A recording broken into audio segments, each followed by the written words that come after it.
Gracias. Javier, gracias por tus palabras. Ahora vamos a dar la palabra a Cristian Herrera Alejos, que es el técnico del Servicio Jurídico de Fama, y nos va a hablar del concepto de la autonomía personal desde el ordenamiento jurídico. Cristian, buenos días y adelante. Buenos días, ¿se me escucha bien? Sí, se escucha bien, Cristian. Puedes Perfecto. empezar. Bueno, buenos días a todos. Muchas gracias por estar aquí presentes. Me vuelvo a presentar. Mi nombre es Cristian Herrera, soy del Departamento Jurídico de la Federación. Y bueno, lo que voy a tratar en esta jornada es de daros un poco una visión desde el punto de vista jurídico, desde las normativas que hay. Os voy a tratar de hacer una distinción para que podamos entender bien los conceptos de discapacidad, de dependencia, de incapacidad permanente, ¿vale? Para ello os voy a poner una presentación para hacerlo un poco más ameno y que podáis ir siguiendo mis explicaciones y así podamos ir todos de la mano. A ver, voy a compartir pantalla. Muy bien. Vale, creo que ya se está viendo. A ver si me deja. Vale, creo que ahora ya se está viendo perfectamente. Bueno, pues lo primero que me gustaría hablar un poco sería del marco teórico judicial. Como bien ha dicho Javier, lo más importante de saber es que la primera normativa importante y en la que tenemos que basar ahora mismo todos los derechos de las personas con discapacidad es la Convención sobre los Derechos de las Personas con Discapacidad, ¿vale? En esta convención, los principios básicos que se representan es el respeto de la dignidad inherente y la autonomía individual y la libertad de tomar las propias decisiones por las personas con discapacidad. Por otro lado, se tiene que respetar los principios de no discriminación, la participación e inclusión de las personas efectivas en la sociedad, el respeto de la diferencia y la aceptación de las personas con discapacidad como parte de la diversidad y de la condición humana, la igualdad de oportunidades, así como la accesibilidad, que más adelante hablará mi compañero sobre ello, la igualdad entre el hombre y la mujer con la discapacidad y el resto de las personas, y el respeto de la evolución de las facultades de los niños y niñas con discapacidad y su derecho a preservar su identidad. Estos son los principales principios que recoge la Convención sobre los Derechos de las Personas con Discapacidad y en los que hay que centrarlos. Como bien decía Javier, esta convención se firma y se ratifica por varios de los estados de todo el mundo, ¿vale? Y principalmente España la ratifica en el año 2007. Al firmar esta ratificación de Convención sobre los Derechos de las Personas con Discapacidad, se tiene que desarrollar y se obliga a España a realizar una legislación en base a estos derechos.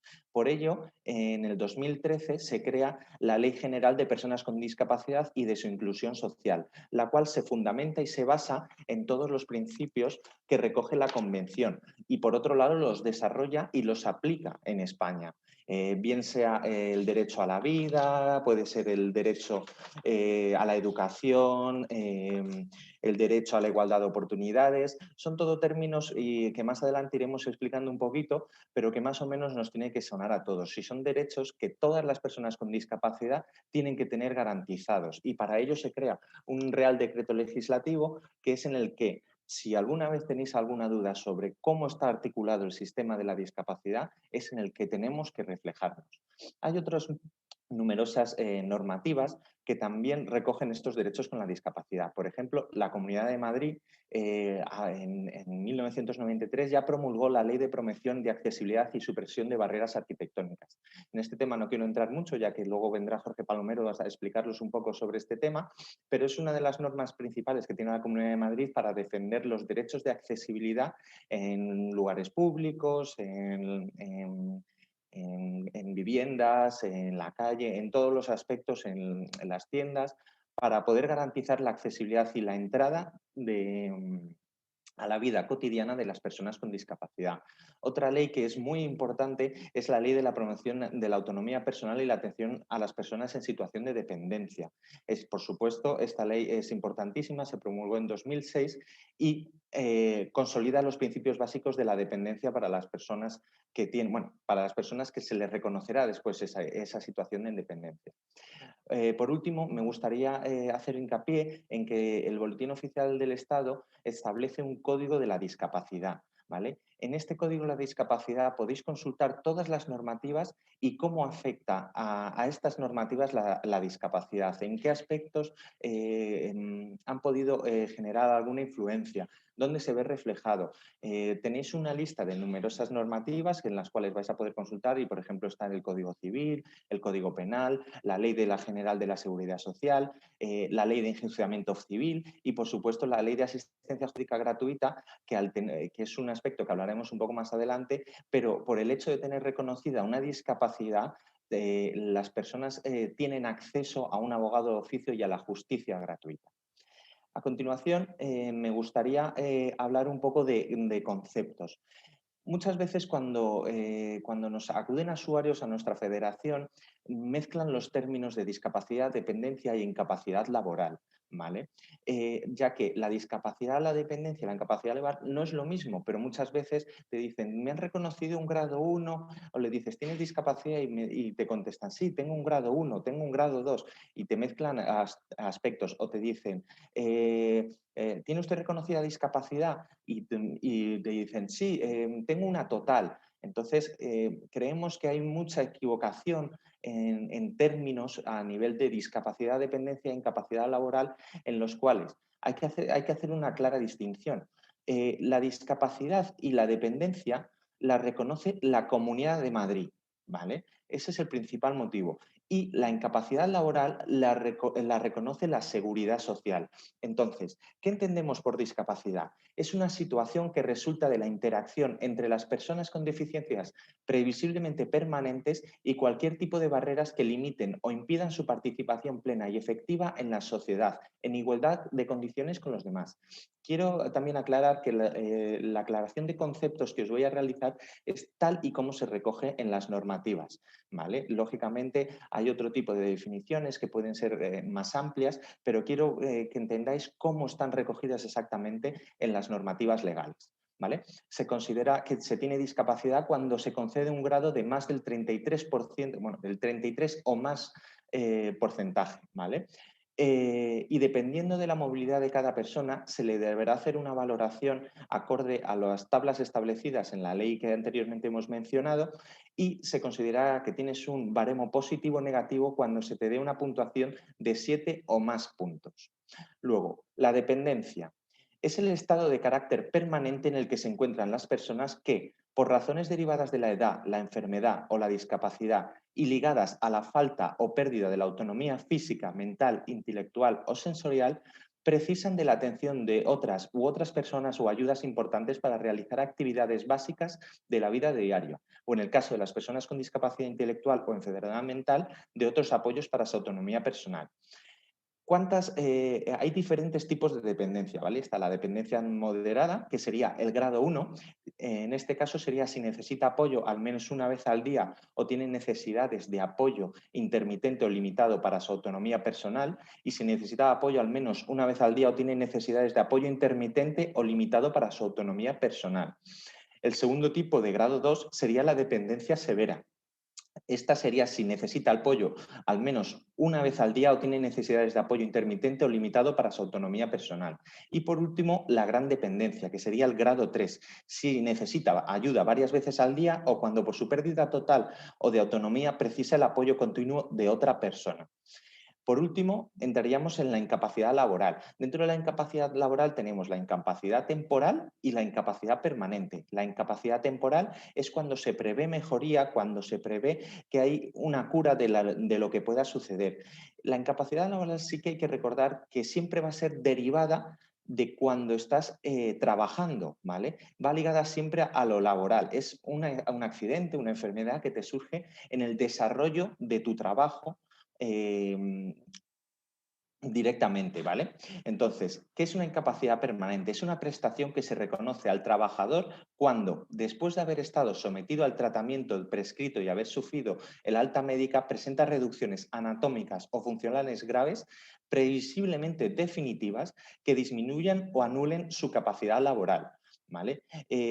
Aquí menciona que es cuando te dan el alta médica. Esto suele ocurrir porque hay muchas veces que tienes una enfermedad, tienes un accidente laboral y se te da la incapacidad temporal, ¿vale? La incapacidad temporal tiene un límite, solo se puede estar concedida por 365 días, es decir, un año entero, pero puede ser prorrogable 180 días más.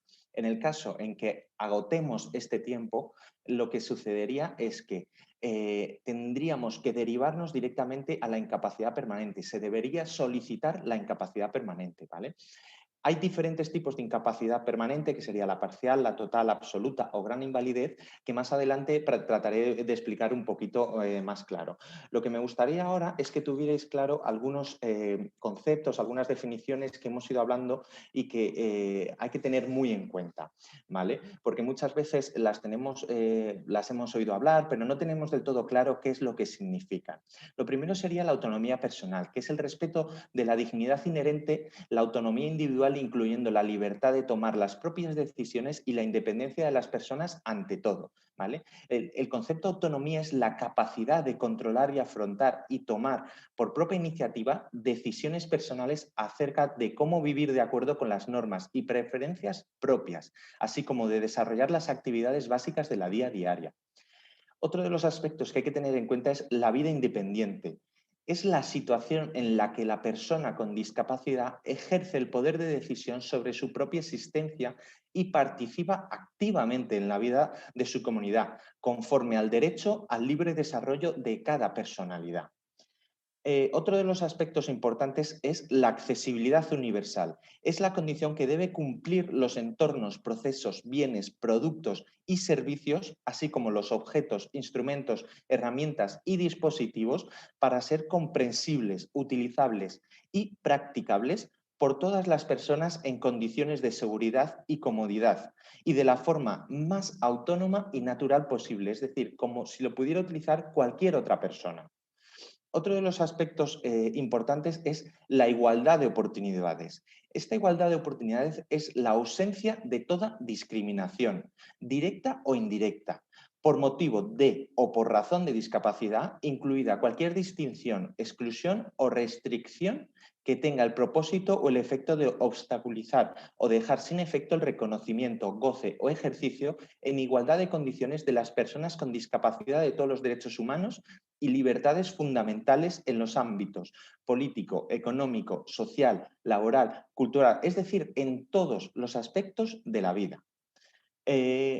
Uno de los derechos más importantes que se recogen tanto en la Convención como en la Ley de Discapacidad es el derecho a la vida. Según la Convención de las Personas con Discapacidad, los Estados partes deben garantizar el derecho inherente a la vida por todos los seres humanos y deberán adoptar todas las medidas necesarias para garantizar el goce efectivo de este derecho por las personas con discapacidad y en igualdad de condiciones que los demás, que es un aspecto que ya hemos hablado de ello. Por último, hemos mencionado la discriminación directa e indirecta. La discriminación directa es la situación en la que se encuentra una persona con discapacidad cuando es tratada de forma menos favorable que a otra en una situación análoga por motivo de o por razón de su discapacidad. La discriminación indirecta sería cuando existe una disposición legal o una reglamentaria, una cláusula convencional o contractual, un pacto individual, alguna decisión unilateral, un criterio o práctica o un producto en un servicio que aparentemente son neutros, pero que pueden ocasionar una desventaja particular para una persona respecto de otras por motivo de la discapacidad, siempre que objetivamente no respondan a una finalidad legítima y que los medios para su consecución de esta finalidad no sean adecuados y necesarios. ¿Vale? Una vez entendido un poco todos estos conceptos, me gustaría clarificaros un poco los beneficios y utilidades del grado de discapacidad, de la dependencia y de la incapacidad laboral. Bien, lo primero que vamos a hablar son los beneficios y utilidades del grado de la discapacidad. Para ello, un documento que os va a servir de mucho interés es que la Comunidad de Madrid todos los años publica un documento de reconocimiento del grado de discapacidad, utilidades, ¿vale?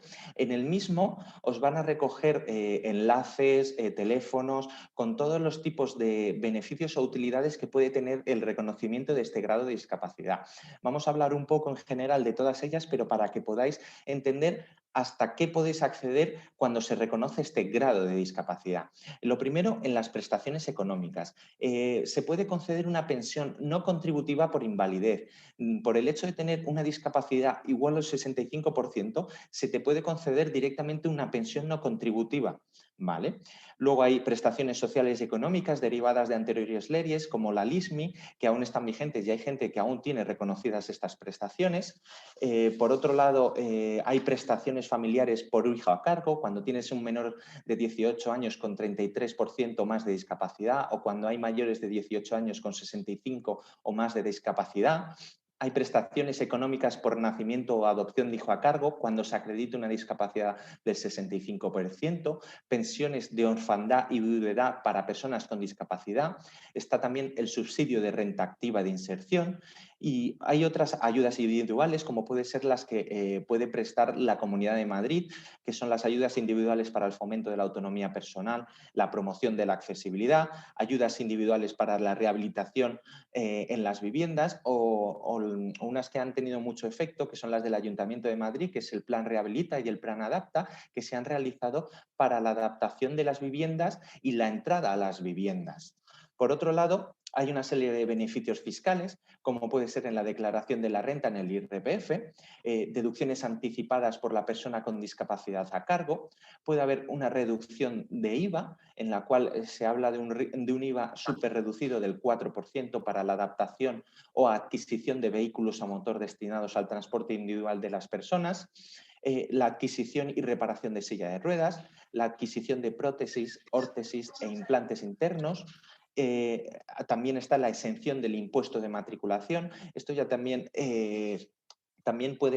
podemos hablar de la exención de tasas dependiendo del ayuntamiento, exención en el impuesto de circulación o en sucesiones y donaciones, pero para que veáis que hay numerosas ventajas fiscales que muchas veces cuando se te reconoce el grado de discapacidad no tenemos el conocimiento de ellas. También podemos acceder a ventajas en el transporte, como puede ser la tarjeta azul del Ayuntamiento de Madrid o la tarjeta dorada de Renfe, o directamente las tarjetas de estacionamiento cuando tienes movilidad reducida. En el transporte aéreo tienes una serie de derechos y garantías que se te tienen que conceder. En vivienda existe el Plan Estatal Vivienda 2018-2021 que está gestionado por la Comunidad de Madrid. Este año termina, ¿vale? Pero es un programa que se ha hecho para el fomento y la conservación de la mejora de las viviendas. Se han establecido una obligatoriedad de reserva en viviendas sociales. Entonces, se garantizan el poder acceso a la vivienda de las personas con discapacidad. Por otro lado, hay bonificaciones en suministros del hogar o telefonía, como puede ser el bono social eléctrico. Y entramos en un aspecto muy importante, que es en el empleo, ¿vale? Para el empleo siempre tiene que haber reservas de plazas para trabajadores con discapacidad. Para algunas empresas en las que tengan 50 o más empleados, se debe hacer una reserva del 2% de las plazas para personas con discapacidad. Esto es una obligación. Lógicamente hay excepciones, pero con estas excepciones se tiene que completar, pero no es son solo muy pocos casos en los que se puede acceder a estas excepciones, ¿vale? Luego, en las ofertas de empleo público se tiene que hacer una reserva de plazas no inferior al 7% de las vacantes. Es importante que hablemos siempre no de mínimos, ¿vale? Porque está claro que hay que hablar de un mínimo del 7%, pero no tenemos que quedarnos ahí, tenemos que seguir subiendo, ¿vale? También se deben hacer adaptaciones en el puesto de trabajo para las circunstancias personales de cada trabajador. Hay incentivos para la contratación indefinida de los trabajadores con discapacidad o en otras modalidades de contratos. En el sistema de garantía de juvenil se está incluyendo para dar facilidades a los jóvenes con discapacidad. Los autónomos también tienen algún tipo de ventaja a nivel por tener reconocida una discapacidad para que se creen emprendedores. Y por otro lado, también hay que hablar de la formación para el empleo. Nosotros desde FAMA también damos formación para el empleo, pero es muy importante que se sigan destinando cursos para que estas personas que a lo mejor no han tenido los mismos recursos a lo largo de su vida puedan estar bien formados y tengan un acceso completo al empleo como el resto de las personas. A nivel de educación es importante recordar que todas las personas tienen derecho a la libertad de enseñanza y a elegir en qué centro deben cursar sus estudios, ¿vale? Hoy en día tenemos una lucha muy constante con la Comunidad de Madrid para garantizar la accesibilidad de todos los colegios públicos, ya que todas las personas deben elegir dónde cursar sus estudios. No me tenga que ir a 5 pueblos más allá porque los colegios de mi municipio no son accesibles, ¿vale? Luego, por otro lado, se deben dar unas ayudas, se deben dar unos servicios a estas personas con discapacidad para que puedan tener una educación y que sea completa e integrada en la sociedad. Por otro lado, no solo se terminan las ayudas en el colegio, sino también hay ayudas directas para alumnos en la universidad. Se deben hacer adaptaciones curriculares, se puede solicitar asistentes personales, hay numerosas ayudas que muchas veces las personas con discapacidad no lo conocen y la verdad nosotros os animamos que si alguna vez tenéis alguna persona que desconozca estos servicios, que se ponga en contacto con nosotros, que nosotros les vamos a poder informar. Si por favor podéis apagar los micros, creo que hay de Méndez y creo que lo tiene activado, por favor. Vale, gracias. Entonces, lógicamente, lo que decía, en la universidad hay que hacer adaptaciones en los exámenes, incluso para las PAU de acceso a la accesibilidad, a la universidad también hay que hacer adaptaciones, ¿vale? Entonces, hay numerosas becas para alumnos con discapacidad que hay muchas veces que no están cubiertas porque no se solicitan. Por último, como mencionaba anteriormente, ayudas en la justicia. Para cualquier persona con discapacidad tiene acceso a un servicio de orientación jurídico gratuito que ofrece el Colegio de Abogados de la Comunidad de Madrid, ¿vale?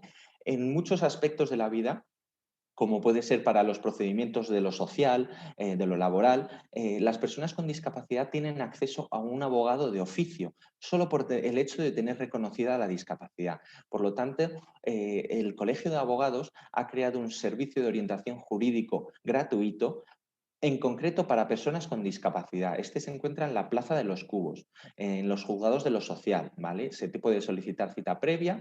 Ahora mismo creo que por el tema de la COVID-19 se está haciendo la asesoría por teléfono y si necesitaras acudir se te daría una segunda cita, pero para cualquier aspecto de más información sobre los abogados de oficio o por la información, no dudéis en ponernos también en contacto con nosotros. Y por último, me gustaría hablar de un tema que es bastante recurrente entre nuestros usuarios, que es la jubilación anticipada. Vale. Por el hecho de tener discapacidad, puedes acceder a la jubilación anticipada, ¿vale? Y hay dos supuestos por los que podrías acceder. El primero, cuando tienes reconocido un grado de discapacidad o igual o superior al 45%, ¿vale? La edad mínima de jubilación para las personas afectadas por este grado de igual o superior al 45% sería los 56 años, ¿vale? Lo que sí que es verdad que hay que tener en cuenta que en el Real Decreto 1851/2009 es donde se establece las enfermedades o las patologías que debes de sufrir para poder tener acceso a esta jubilación anticipada. Son para discapacidad intelectual, para parálisis cerebral, para anomalías genéticas como puede ser el síndrome de Down, síndrome de Prader-Willi. Hay diversas enfermedades. Os recomiendo que consultéis este Real Decreto 1851/2009, que es el que os va a establecer con claridad cuáles son todas las enfermedades que pueden acceder a esta jubilación anticipada. Por otro lado, estaría la jubilación anticipada para trabajadores con una discapacidad igual o superior al 65%. En este caso, la edad ordinaria exigida para el acceso a la jubilación se reduciría en un periodo equivalente al que se aplique tras un coeficiente reductor. Hay dos tipos de coeficiente reductor, ¿vale? Es el del 0,25 en los casos que tenga un trabajador una discapacidad del 65 o más, o un coeficiente del 0,50, que es para los que tengan 65 o más, pero acrediten la necesidad de concurso de otra persona para realizar los actos esenciales de la vida ordinaria. ¿Y cómo es esto? Muy bien. Para ambas jubilaciones tienes que haber cotizado, tienes que haber estado dado de alta el tiempo normal para una jubilación, que son los 15 años, ¿vale? Y tienes que haber estado trabajando los 2 últimos años, cuando te quieras jubilar.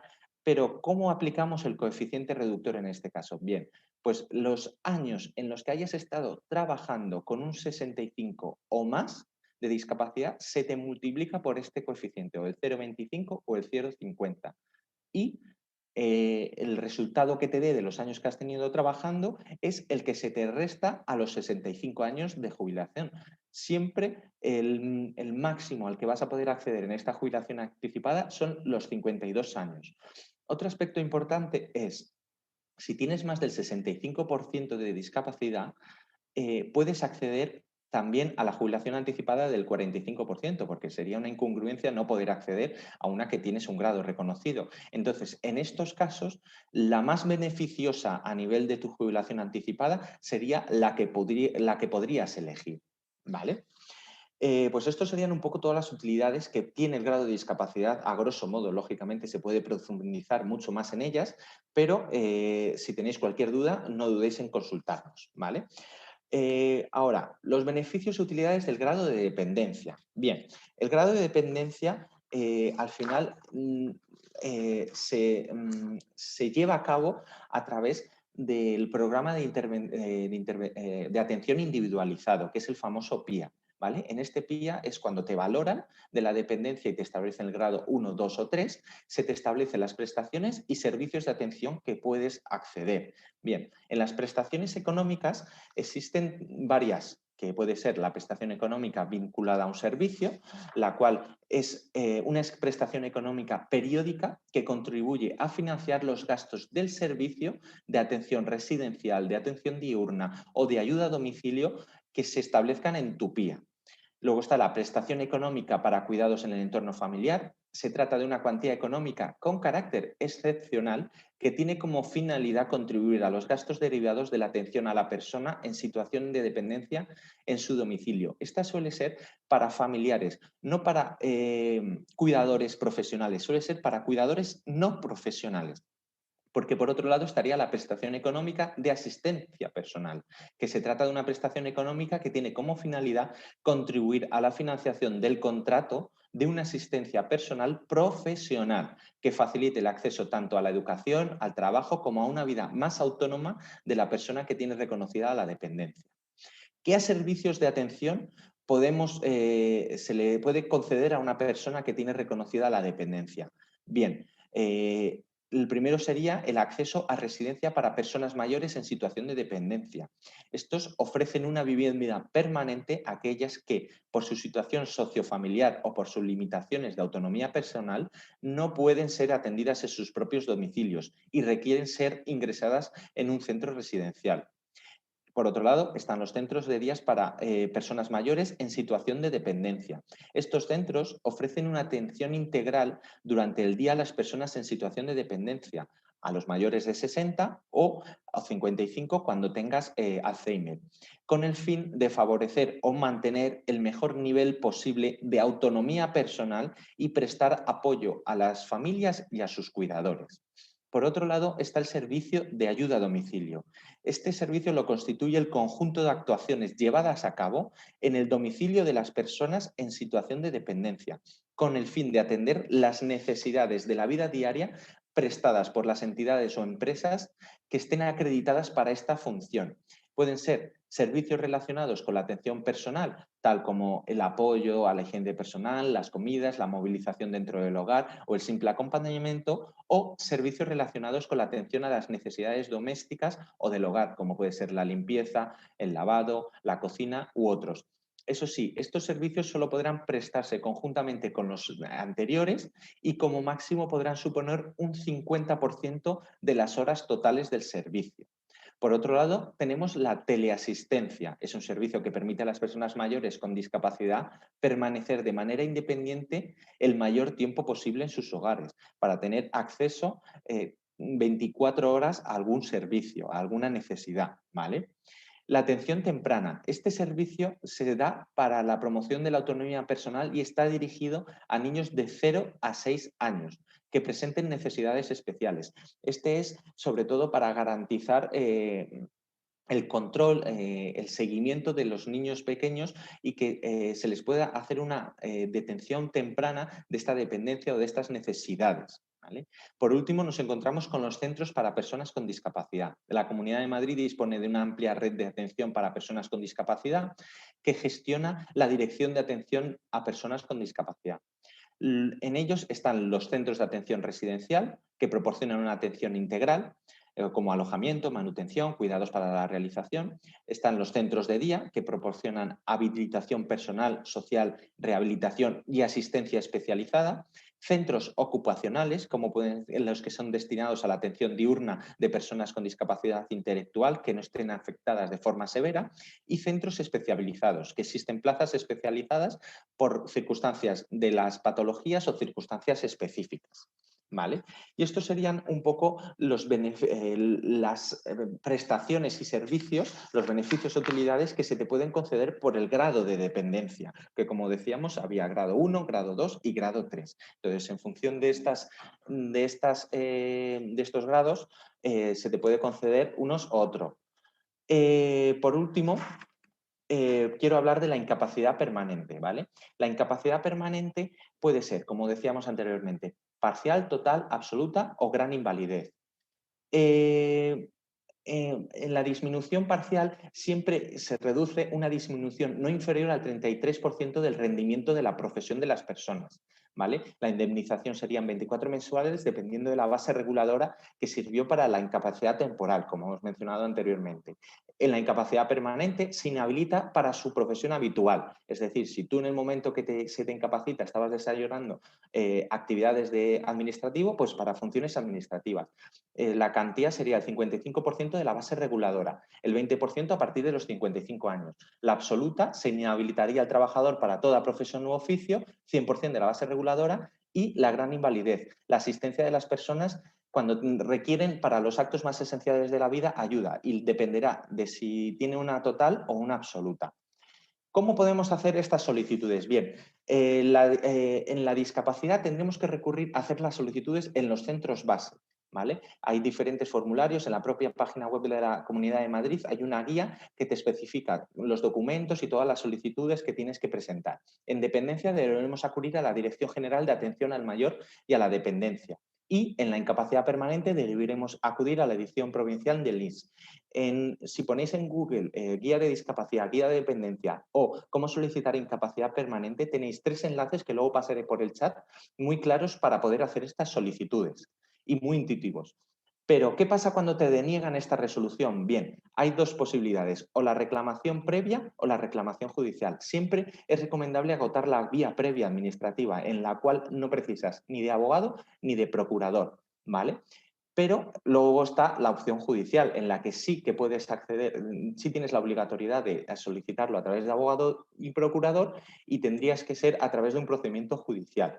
Nosotros damos bastante asesoramiento a usuarios en estas situaciones, por lo tanto, si tuvierais cualquier duda o cualquier forma, no dudéis en contactar con nosotros, que os vamos a saber orientar muy bien cómo realizar estas reclamaciones. Pero os menciono, orientar. Nosotros no realizamos los trámites judiciales, ¿vale?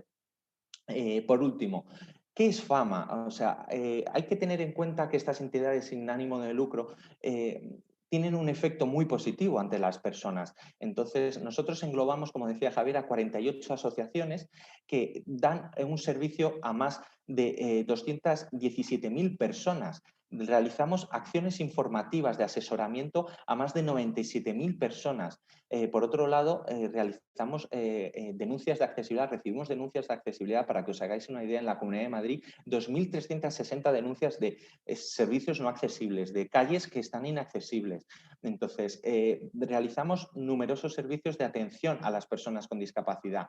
Por otro lado, también tenemos un departamento de empleo en el cual se realiza la inserción laboral de estas personas. Como veis, más de 11.000 personas a las que se ha realizado servicios laborales o de formación o de inserción de todo tipo. Y por último, también en el Departamento de Asuntos Sociales se dan servicios, como puede ser el de asistente personal, el de colegios, rehabilitaciones acuáticas, más de 25.000 horas que se han prestado de servicios para la autonomía personal. Bueno, muchísimas gracias por vuestra atención. Aquí tenéis mi contacto, tenéis el número de teléfono de la Federación. De verdad, sin ningún problema podéis ponernos en contacto para cualquier aclaración, para cualquier necesidad, que vamos a estar siempre a vuestra disposición. Entonces, voy a dejar de compartir de pantalla y si tuvierais cualquier duda, pues estaré encantado de intentar resolverosla y si no, a través de mi correo electrónico me la podéis consultar y hablamos más tranquilamente.